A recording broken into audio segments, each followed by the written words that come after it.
If you just give yourself 30 days of this thing called life without drugs, and you realize you don't like it, right? It's not for you. I guarantee you that the life that you left behind will be there waiting for you with open arms, and then some. But what if you find out that you love yourself enough to not go back, and that you never have to go back if you choose to?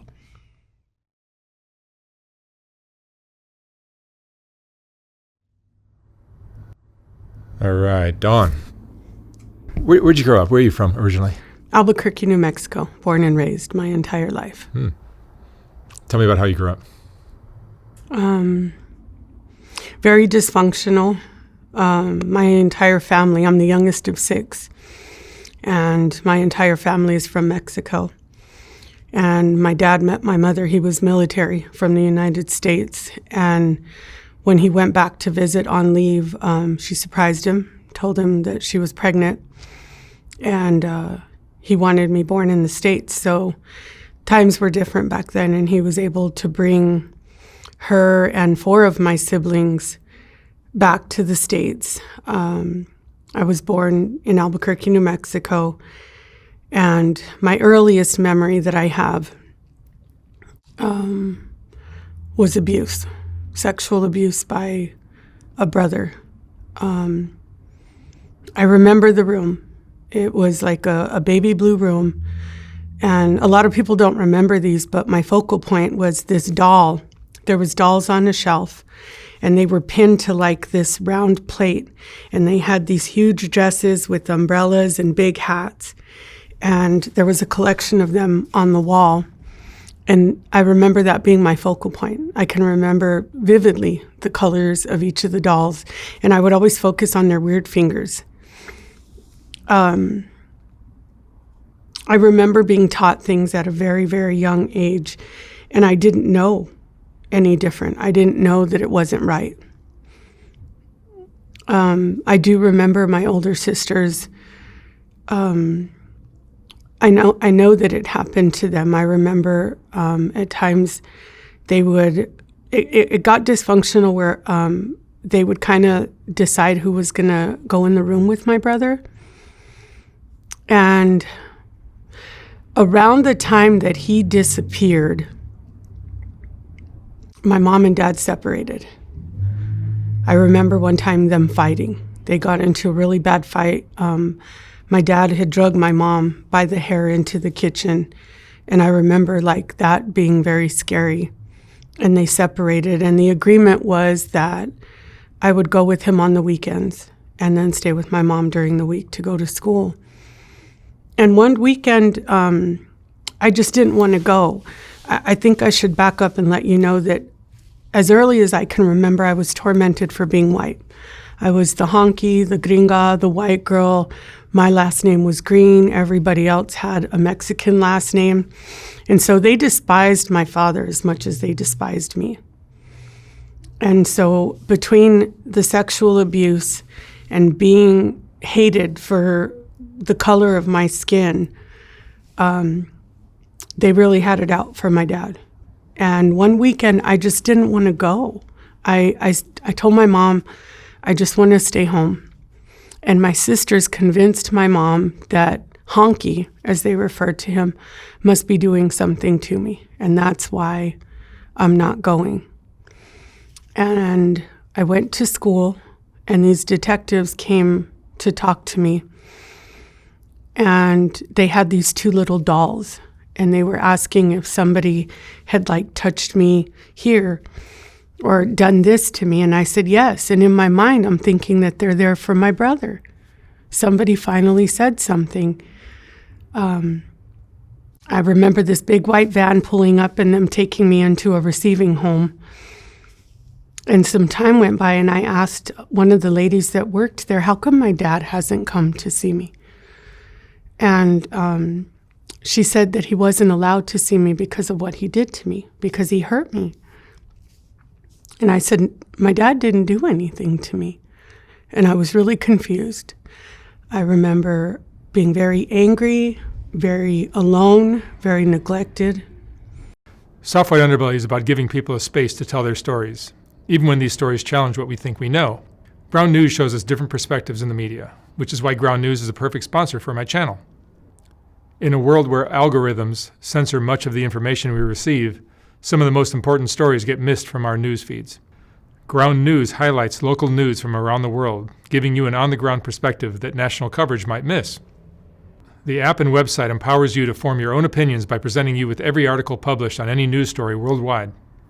My favorite part of the app is the data it gives you on each news source as you read it, such as where it leans on the political spectrum, a factuality rating indicating how subjective their printed reporting tends to be, and who funds it. I particularly like their blind spot feed, dedicated to showing you news stories that are underrepresented in the mainstream media. You can check this all out by scanning the QR code on screen or clicking the link below. It's easy to forget how much bias can shape the reality we live in. And in a world where our attention is constantly being fought over, my Vantage plan easily helps me keep up with more important stories slipping through the cracks. So I encourage you to check them out at ground.news/SWU. Subscribe through my link or download the mobile app and enter promo code SWU to save 40% off their Vantage plan. And by subscribing or even gifting it to someone you know, you're helping hold the media accountable and helping my channel directly. Thank you for watching. And then I went into foster care. So from the age of 6 to 12, I was in foster care.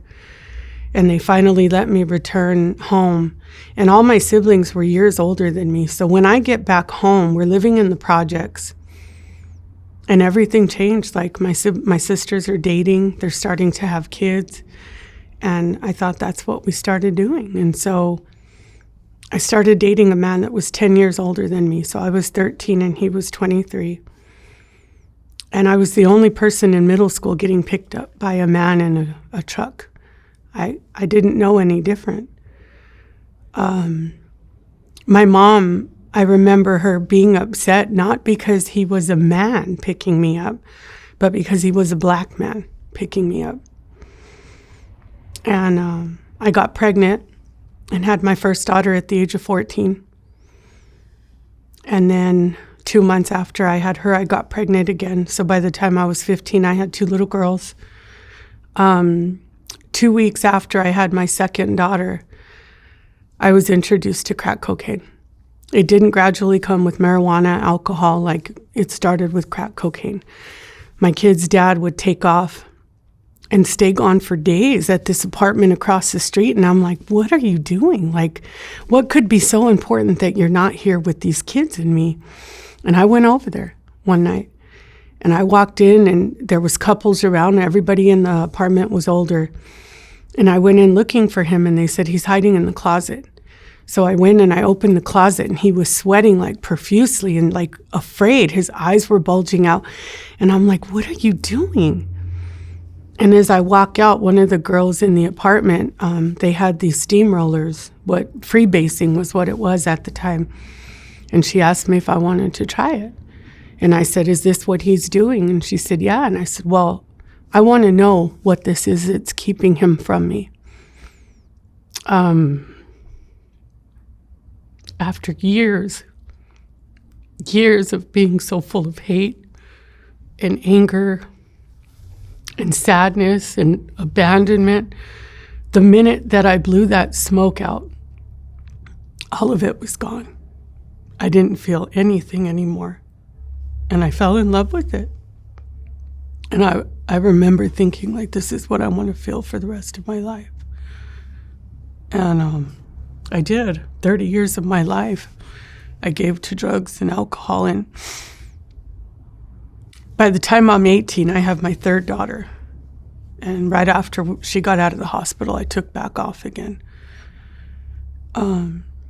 Went to prison for the first time in 1997. And the only time in those 30 years that I wasn't under the influence was when I was in jail or prison. I get out, and I remember there was a guy that everybody feared in our neighborhood. I didn't realize what they were afraid of. But in my mind, I'm thinking, if I get with him, I'll be protected too. Nobody will mess with me. So I did. I started dating him, and I never asked how he would go get money to buy us drugs. And one day I went with him, and he was actually going to motels and robbing elderly couples at gunpoint to get money.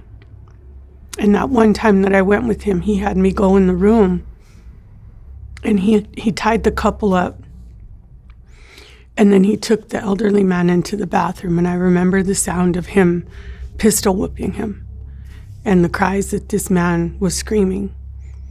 And I knew I had to get away from him. I said, okay, now I know why everybody is afraid of him. And I leave and I come to California. There's a guy that I had been dating before that was living out here in Pomona, and he flew me out there. And at the time they had sky pagers. And the second night I'm here, the sky pager's just going off over and over. And I'm high. I'm high, I'm paranoid on crack, so I don't answer. And the next morning I respond, and it's my mom. And she said, Mijita, you need to come home. Something has happened. And I get on the plane and I go back, and I'm told that this man that I was with had gone to every place that I had taken him, and he was taking 3 bullets out. And he was putting one in the chamber for me, one for the guy that I left with, and then one for himself. And I never used to tell people that I had siblings for a reason. And this man I did. One day I dropped off my kids when he was in the car, and he knew where my sister's place was. And he went there looking for me. He knocked on the door. My sister was in the shower, and my daughter opened the curtain, and she noticed it's Mommy's boyfriend. So she opened the door, and he went in and pulled my sister out of the shower naked and wrapped her hair in his fist and had the gun to her head. And the kids were right there in the living room watching. He told her that if she didn't tell him where I was, he was going to blow her brains out in front of the kids. And then that wasn't working, so he put all the kids in the closet and said that he was going to kill them. And she remembered that I had this sky pager. And so he loaded all of them up. At the time, there were payphones around parks. And he loaded her in the car and drove her naked to a payphone, and that's who it was that was paging me over and over again. She was trying to get a hold of me to save her and the kids' lives. And she managed to get back in the car and drive away, and he unloaded the gun on the car. And by the grace of God, nobody was shot. But I was abandoned from my family again. I wasn't allowed to see any of my nieces and nephews. And they were very angry with me for what happened, and rightfully so. And I never got a chance to apologize to her. She ended up dying while I was in my addiction. She became a really bad alcoholic, and my other sister, all of us at some point or another became alcoholics or addicts. My second to the youngest sister died of a fentanyl overdose, and I never got to ask for forgiveness for some of the things that I had put them through. I had sold her a stolen car with a fake title, so many things that I did that I never got the chance to make amends for. And so addiction keeps going, and I became like a dry drunk. I had a little girl die at home while I was on crack cocaine. I was told the night before that a good friend of mine was shot and killed. And I went on this binge, I was drinking and smoking crack all night, 7 months pregnant. And I fell asleep at some point and got up to go use the bathroom. My oldest daughter and a friend of mine were in the bathroom with me. And I sat on the toilet, and my baby girl came out. And I went into shock. And I said, the baby came out. And they were like, what? And I said, the baby, she came out. And I don't remember a lot, but my friend told me that she bent me over and took my little girl out and wrapped her up and called 911. And she died before they got to the hospital. And so that scared me enough to stop using. I didn't seek help, but I stopped using and drinking. And I got into property management. I started as a housekeeper and then worked my way up to a leasing agent and then became a property manager. And around that time, I started having really bad back problems. And I went to a pain specialist and they prescribed me, in the beginning it was tramadol, and then hydrocodone, and then oxycodone. And I didn't really dabble in opiates. Prior to that, it was just crack cocaine. And I didn't think there was anything wrong. I felt like Wonder Woman, like I could do anything. And I ran out of pills and I went back to the clinic and asked for more, and they cut me off that day. They said, "You're abusing your medication. You're no longer part of the clinic." And I started having the withdrawals. And so I started stealing money from the tenants. They adored me. We had a really good relationship. I would have like luau's and breakfast, tenant appreciation days. And a lot of times they would pay me in cash or give me blank money orders. And so I was using that to buy pills. And then we lived on property. And all this is happening. And my ex-husband at the time, he worked with me. And he had no idea what I was doing. He didn't know for probably a year and a half. And every day I would wake up wondering, is today the day that they're going to figure it out? And that added even more to the issues with my back, that stress to where I was walking on a cane. So they come and get me and they arrest me. And in my mind, I'm thinking it's been 20 years since the last time I was in prison. So they're not going to send me back. They'll be lenient. That's the way I thought, but that's not the way the judge saw it. And he was right. He said, "Miss Green, here you are 20 years later and nothing has changed." And he sentenced me to 9 years in prison. And in that moment, I was okay with it. Like I knew the end was coming. There were so many bad things happening prior to that I knew I was either going to die or go to prison. And it wasn't until I heard my son, I had a son within this time, my only son. And I heard him cry. And I looked back and I realized that I had really screwed up.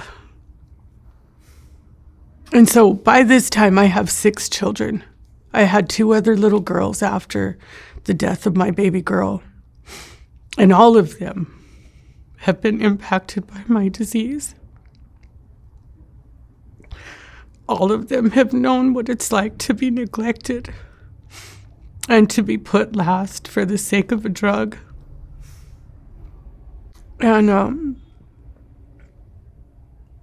I'm in prison, right? And before I get locked up, I had a warrant for my arrest. And my mama, who was my everything, I had pulled up to her apartment and I was sick. I needed money so I could go get well. And I pulled up and I asked her to come out to give me $40. And she asked me, she touched my hair. And she said, "Mahita, come inside, come have coffee." And I just moved her away and I said, "I'll be back, Mom, I'll be back." And I left and I was picked up 2 days later. And while I was in prison this last time, it was July 2nd. I remember I was getting ready to go work in the kitchen. And even in prison, I was doing things, I worked in the kitchen, so I would steal kitchen food to sell on the compound for drugs. And the morning of July 2nd, it was a Sunday, I got up and the lieutenant and sergeant came to my room and they said, "You need to get dressed and come out." And I thought, shit, they looked at the cameras and they saw me stealing the bacon and cheese. I'm going to SAG. It's not what it was. They came to tell me that my mom died.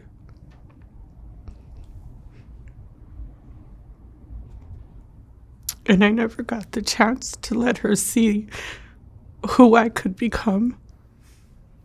And I realized that we take so much for granted in our disease. We take so many people for granted. We believe that everything And everybody will be here when it's time for us to make that change. And that's not true. We have to embrace life for what it is today, in this moment, because it can be gone in such a quick amount of time. And then if we don't let people know how important they are to us, we may never get the chance. And so I have to live with that. I have to live with, the last time that I saw her, not giving her that little bit of time to go inside and eat her amazing cooking and just have a cup of coffee. And so through this, that was my defining moment, realizing that I lost my mother and I had nobody. Every bridge that I had, I burned in my life. And I'm the youngest of 6, so you can imagine how many family members I have, all of us in Albuquerque, and I had burnt every bridge that I had. So I started attending 12-step meetings while I was in prison, and I thought, I can give myself a chance. I think I'm worth that. After relationship of allowing men to abuse me and abuse the people that I love, it was almost like I was taking a break from beating myself up for the things that I had done, so I would give permission to others to do that to me. And so I decided that I'm going to give myself a chance at this thing called life. And so I get out. And I go into transitional living and I start working on myself. And part of what we do in recovery is you have to start making amends to people. And because of what happened when I was a child and I was taken away, my father was charged with child abuse, with sexual child abuse. And I started getting curious, wondering if he ever had any more kids, because I had never seen him again. And I start looking for him. But before I go looking for him, I do, the test to see where I come from, where I originate, and anybody that could possibly be linked to my DNA. And I find this man who I believe is my father. And he's still in New Mexico. He's in Rio Rancho. And so I ask my son if he would like to go with me to go see this man. And he went with me, and I knocked on the door. And he came to the door and he said, "Yes, can I help you?" And I said, "Is your name James?" And I knew it was him when I saw him. And he said, "Yes, who are you?" And I said, "It's me, Dawn, your daughter." He said, "What do you want?" And I said, "I don't want anything. I just want to talk to you. And I want to let you know some things." There was no way that he would have known what was happening to any of us as a child, because when him and my mom separated and divorced, there was no common denominator with family. So communication was completely severed. And I started telling him about what happened to me as a child, and how the detectives came to see me, and how he was wrongfully arrested and charged with the abuse of a child. And he said, "I was told to never speak to you again." And I said, "I understand that, but I just needed you to know. I needed you to know that I didn't intentionally harm you." And he started telling me about a time when he got home early and my brother had my sisters in the front living room window naked. And he knew that something was off then. And he talked to his lawyer, and they wanted to get statements from my sisters, but we were hated. We were the enemy, the white people, the honkies. And they laughed at him when he told them that they should go see this attorney to report what happened. And he let me know that he forgave me. And he brought out pictures of my aunt and uncle who never had children, his only brother, and then a picture of my grandmother and my grandfather at their wedding. And I remember I went home and I told my husband, "I don't look anything like these people. They're blonde-haired, blue-eyed, beautiful white skin. And he said, wouldn't that be crazy if that wasn't even your dad? And then about a month later, I get my results back from the DNA test and come to find out that this man is not my father. My father is actually from an area close to where my mother was from, and he was even more Mexican than my mom. So all these years that I'm going through struggles, trying to identify with who I am as being half white, half Mexican, and really struggling with knowing like who I was, I had finally started to accept that, just to have everything turned upside down and to find out that this man was not even my father. So I made amends. I was able to let that go, and in finding myself, I realized that it wasn't really the alcohol. Like, I wasn't an alcoholic. It was just where the alcohol took me. After one beer, I would be calling somebody to get drugs. And it went hand in hand, but I was, never like just binging on alcohol. It was alcohol, any kind of drug that I could get my hands on, and cigarettes, and hustle. Always wanting to hustle for the next fix, whatever that looked like. And so, you fast forward and I get married. I find a man that's in recovery. He's got 22 years now. No kids. So he's marrying into a family with a woman that has 6 children. Everybody in this family has been affected by addiction. And 3 months after we get married, I get guardianship of my baby grandson who was born addicted to fentanyl. And within a year after that, my daughter has another baby born addicted to fentanyl. So I've got 2 of my grandsons who are exposed to fentanyl. And then my other daughter gets pregnant and has a baby. So 4 months after I get the second baby, I've got 3 babies in the house, all born addicted to fentanyl. And today, one's 3, 2 of them are 1. They're 4 months apart. And I'm raising a 16 and 17-year-old, my 16-year-old granddaughter and my 17-year-old grandson.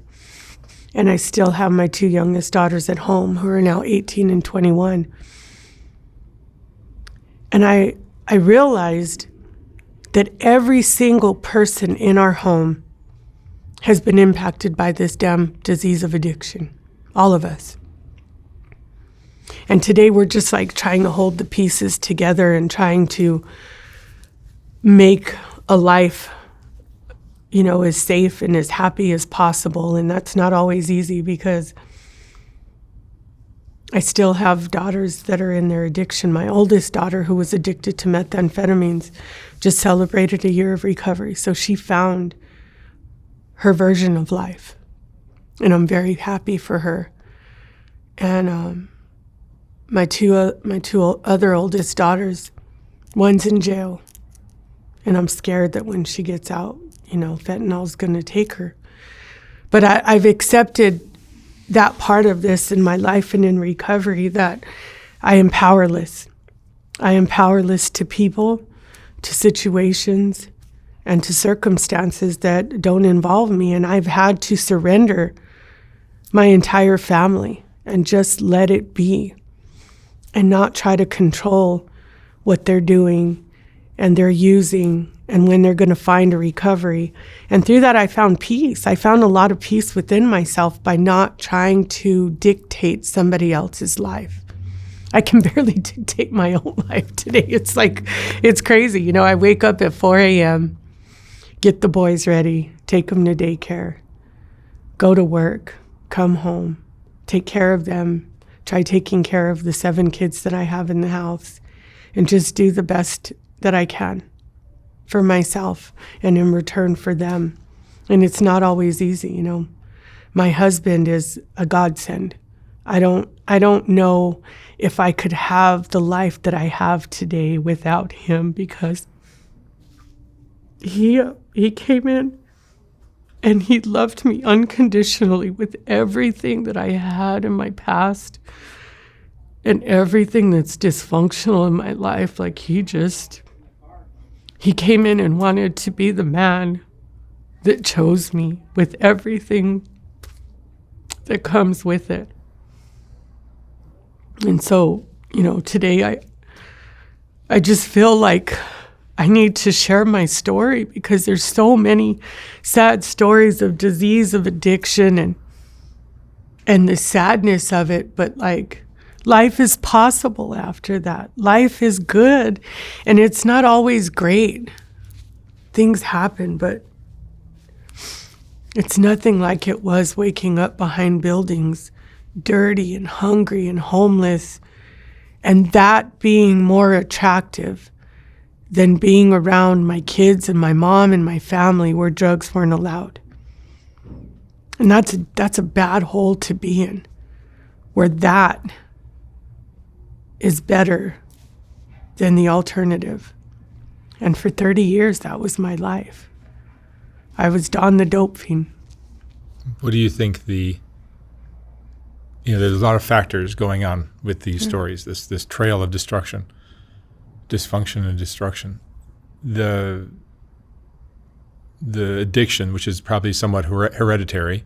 There's the environment that everyone's in and the peer pressure and the child, there's the sexual abuse. There's so many factors.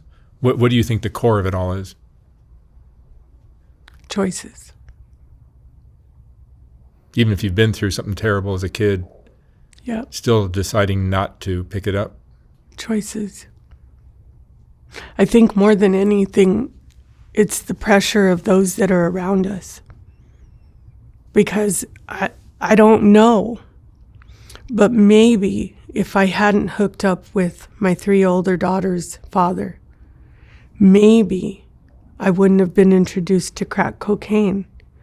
Maybe I would have found some friends that were my age, that were doing things like going to the parks and going to like clubs and staying after school for basketball or something like that. But as soon as I came home from foster care, I was introduced to another world. And I don't know, I know that if I had been given another choice, if somebody would have ever put their arm out and said, no, not her. Not her. She's been through enough. We're going to give her a chance. Maybe I would have made a better choice to not go down that path, but nobody ever did that. Nobody ever stopped me from being hurt or intervened in some way and said, like, I love her too much to let her go that route. And so I was not really given another choice.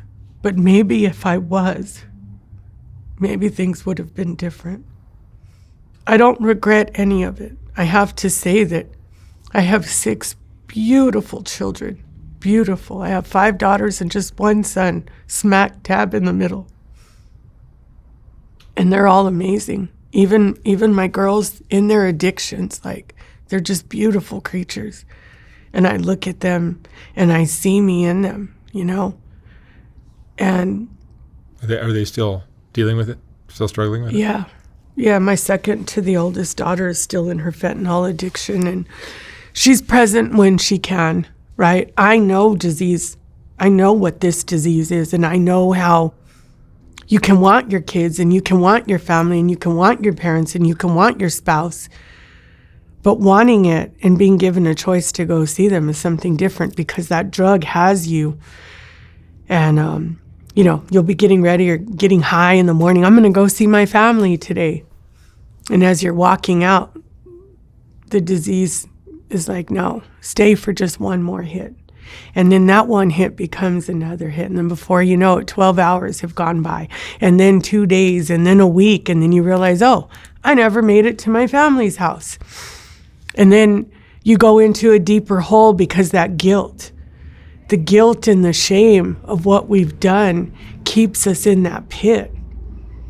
And it's very hard to come out of. And so, today I give people that choice. And I tell them, when you're ready to give yourself another chance and you see that you're worth a life better than the one that you've given yourself, I'm here. And so that's what I can do. I can plant a seed. I can share my story. I can let them know that I literally know where you are at today because I too was there. But I had people that believed in me finally, years later, 30 years later. And I chose something different. And I tell them, if you just give yourself 30 days of this thing called life without drugs, and you realize you don't like it, right? It's not for you. I guarantee you that the life that you left behind will be there waiting for you with open arms, and then some. But what if you find out that you love yourself enough to not go back, and that you never have to go back if you choose to? You don't have to go back to jail. You don't have to go back to being trafficked. You don't have to go back to prostituting, escorting, whatever it is for women especially that we have to go through for the sake of drugs, the manipulation, the lying, the stealing. You never have to go back to that. But for some, I see some of the people that are on your show, and you can tell that you love so many of them and you believe in them.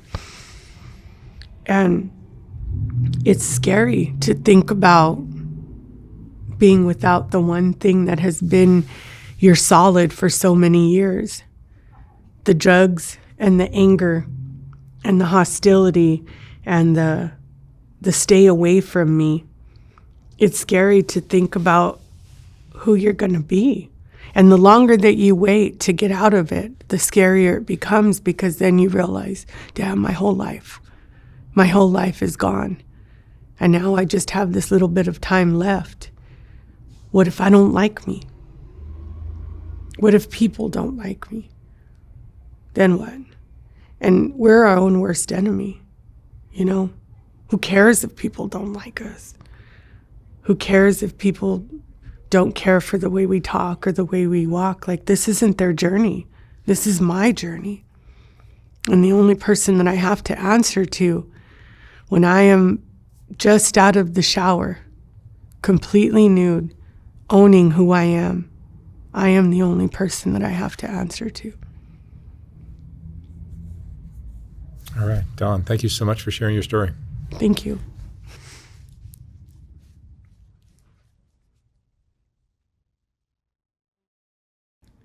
When I was designing the first Soft White Underbelly book, I realized that there were so many great portraits that weren't going to make it into that book. They just wouldn't fit. And once I saw how well that first book sold, I knew I'd have to design a second book. This second book is finally ready to ship. Like the first one, this book has a collection of some of the best portraits from Soft White Underbelly, accompanied by a quote from that person's interview. This book features another group of Rebecca portraits, as well as a collection of color images of the Whitaker family, and plenty of others.